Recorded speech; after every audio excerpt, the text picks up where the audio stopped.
That doesn't mean everybody that works at the zoo is an evil person. I actually know Ron Kagan, the Detroit zoo director. And he surprised me. I was told back in the day when he first got the gig back in the 90s, he was really cool. He was opposed to hunting and vivisection and fur and circuses and rodeos, until I found out that Oscar Meyer was bringing their weiner mobile to the Detroit Zoo to lie to kids and have them sing stupid songs like "I Wish I Were an Oscar Mayer Wiener." Really? Talk about the lies too. I always despise how the meat eaters say that the vegans lie when all the meat eaters ever do is lie. No bit of truth ever comes out of the mouth of the meat, dairy, and egg industry ever. I wish I were an Oscar Mayer Wiener. You mean you wish you were a male pig and had your testicles ripped out at birth, had your teeth cut off at birth too? Then they fatten you up in 6 months and hung you upside down and cut you into pieces? That's what the kids wish for?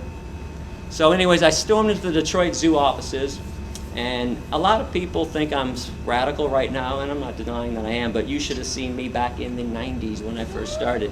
So I busted in, and everybody knew me back then in my area. They're like, "Hey, Gary, hold up. We're not doing anything wrong." I'm like, "You bring Ron Kagan out here. You bring him out here right now." Like, "Okay, calm down, okay." So they get Ron out here, and Ron proceeds to tell me how much he loves all the animals. And I said, "You know what, Ron? You talk about how much you love the animals, but you're letting Oscar Mayer come here and sling pig flesh?" And he paused, and he left the room. Now, I was a little confused. I was ready for a fight and confrontation. What's this? Is he going to get the police? What's going on? So he comes back 5 minutes later. He goes, "You're right. My lawyers are on the phone right now canceling with them."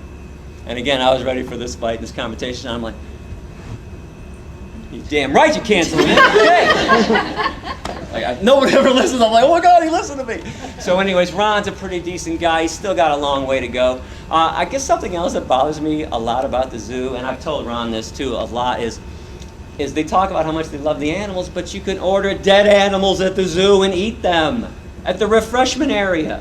So what, go look at the live ones in the cage and go eat the dead ones in the box?